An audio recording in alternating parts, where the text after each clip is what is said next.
on the record in the matter of People versus Latavis, Trashad, Thornton. This is case 25-0203FY and may have appearances for the record, please. George Annett on behalf of the people, Your Honor. Thank you. And I'm Melissa Vachon with the Office of the Public Defender. Your Honor, I would note for the record that I am present and I did speak with Mr. Thornton. However, he is declining my representation at this arraignment. okay. And Mr. Thornton, could you state your name for the record, please? I will object to being called Mr. Thornton. I am, for the record, my name is Shoulders. I am here as legal representation for Latavis Trashad Thornton, which is a nonprofit organization. Your Honor, I'm looking at his file from 2022. I think he was sent to competency back in 2022, and it looks like this could be the same issue today. It's my understanding that he might have a bench warrant out for his arrest for sentencing. He pled guilty to, I believe, attempted R&O in November 8th of 2022, but he failed to appear in December 2022. And looking earlier in the files, I believe he was sent to competency as well. And it looks like this is going to be the same issue. So if the court is inclined to send him to competency, I'd ask for that. Objection again, Your Honor. Everything comes through me. You're going to get your turn.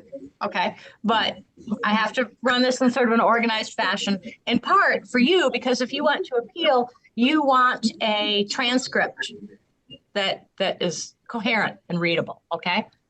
I'm sorry. I don't know. Were you speaking to me or yes, to sir. Mr. A? Mr. Thornton. So if you want to appeal, I just want the record to be correct. And there was no objection. There was no objection to the statement that I made about Mr. Thornton, about Latavis Trashad Thornton being a nonprofit organization. And I was just objecting the points that the attorney prosecutor made. Okay. But yes, there aren't objections at arraignment. There aren't objections at arraignment.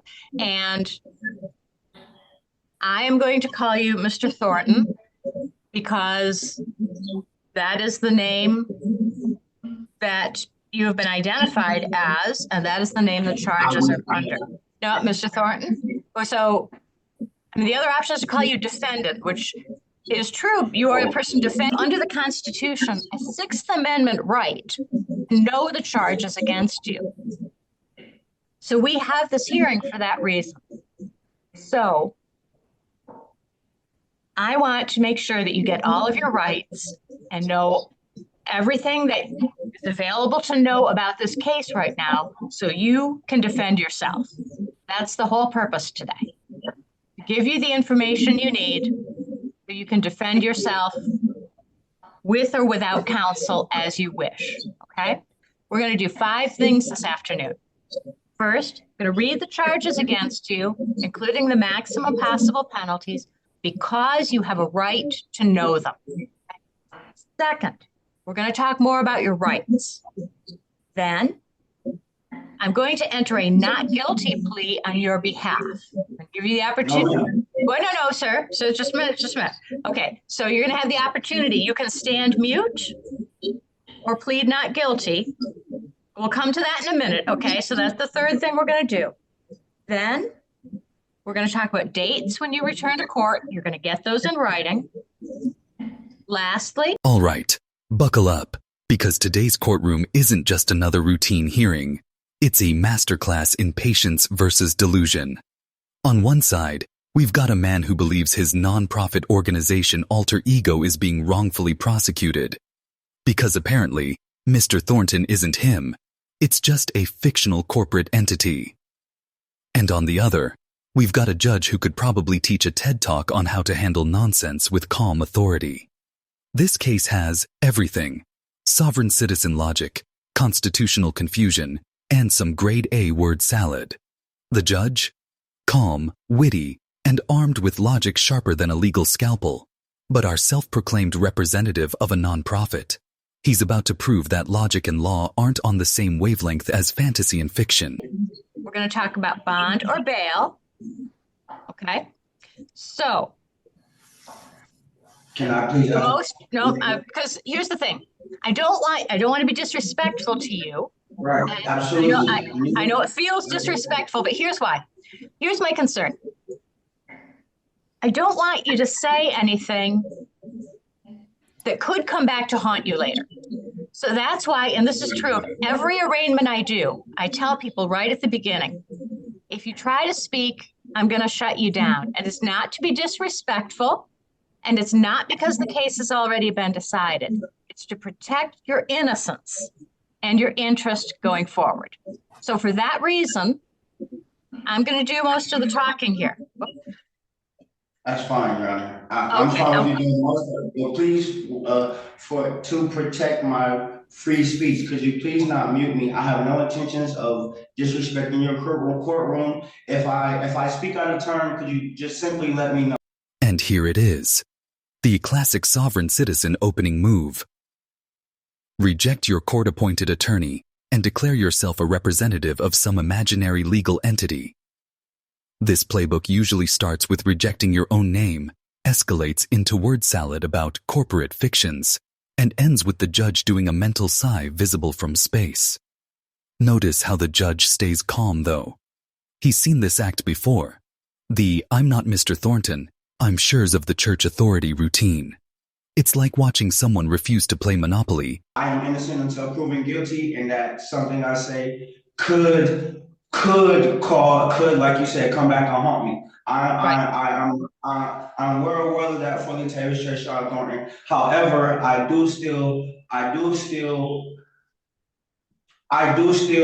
need to express correctly, and if I'm capable of settling this matter now, why can't we do that? I have more than just the Sixth Amendment right. I have a plethora of rights that are granted to me from God, the Human Declaration, from the Constitution, and so forth. There's a plethora of rights that have been granted onto me. So I don't just want to rely on the few far in between. I would like to rely on all my rights and abilities, and if possible, take care of all these matters in the most dignified and respectful way to keep the court's dignity and my dignity as a man.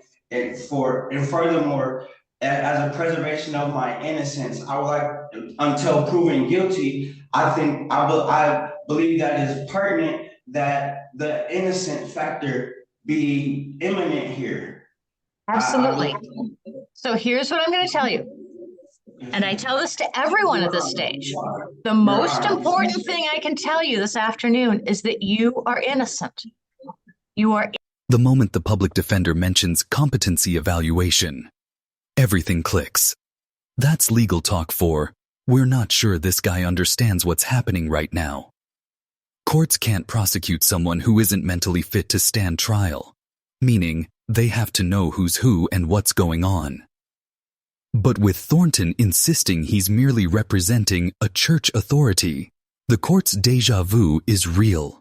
This isn't just confusion. It's a full rerun. The same script, same behavior, same result. A judge wondering how we got from state versus defendant to state versus fictional LLC. Innocent unless you remain innocent unless at some point you plead guilty or are found guilty beyond a reasonable doubt at trial. And I say unless for a reason, because it's different than until. Until means something's going to happen sooner or later, right? We'll be here until Saturday. Saturday is going to happen. Unless means we don't know what's going to happen. And in your case, we don't know what's going to happen. You haven't seen the evidence. Okay, I'm going to keep going through this and then I'll acknowledge you in just a minute. You haven't seen the evidence. Okay. No attorney has seen the evidence. The court hasn't seen the evidence. So you remain innocent unless you plead guilty or are found guilty beyond a reasonable doubt at trial. And now I'm going to read the charges against you because you have a right to know them. Okay, you can't really defend yourself unless you know what you're accused of. Maybe you remember being a little kid and going to the principal's office and not knowing what you might be in trouble for. No? Okay. Well, you were probably a better little kid than I was. But I'm going to read the charges against you. It's going to take some time reading all the way through them. Before you get to reading, can I make one statement, please? Well, Your Honor. you can, but let me read through these first, okay? Let me read through these first because I want to make sure I cover everything. The other thing is judges use scripts. And the reason we use scripts is to make sure everyone gets all of the information and to make sure we treat everyone the same. I'm aware of that, Your Honor, and based that is why I feel it necessary for me to make certain things known for Latavius Treshaw Thornton, for that the script can so. Here's where the judge earns his sainthood. He's walking Thornton through the arraignment step by step, trying to make sure the record is clean and understandable, but our defendant's still trying to object at every turn. Fun fact, you can't object at an arraignment. It's not a debate. It's basically a legal checklist. Charges, rights, plea, done. But sovereign citizens love to sprinkle objection like it's a Harry Potter spell. The irony?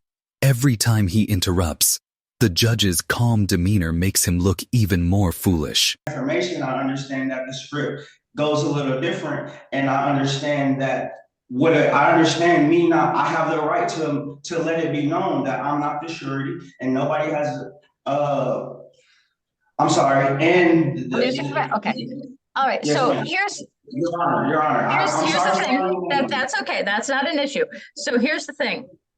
I don't know if you remember when a guy named Mitt Romney was running for president some time ago. And he said, and he really upset people with this, he said, corporations are people, my friend. And a lot of people made fun of him, but corporations are people. So that LLC would be a person in the eyes of the law, but a person does not become an LLC. But regardless, we're going to read these charges because you have a right to know them. So in count 1, you are accused of police officer assaulting, resisting, and obstructing, contrary to Michigan law MCL 750.81D1. This is a felony punishable by up to 2 years in prison and or $2,000 in fines. In count 2, you are accused of assaulting, resisting, or obstructing a police officer. This is, again, a felony punishable by up to 2 years in prison and or $2,000 in fines. Lastly, in count 3, you are accused of, again, assaulting, resisting, or obstructing a police officer. This is, again, a felony punishable by up to 2 years in prison and or $2,000 in fines. A consecutive sentence may be imposed. Where sovereign logic hits peak irony. He's asking the judge not to mute him, while interrupting the judge to do so. And then, out comes the God-given rights and human declaration spiel. Classic. Here's the thing. Courtrooms aren't free speech zones. When you're facing criminal charges, the First Amendment doesn't protect you from courtroom decorum. The judge isn't silencing opinions. He's literally protecting the record and the defendant's own legal interests. Thornton thinks he's defending freedom. The judge is just defending coherence.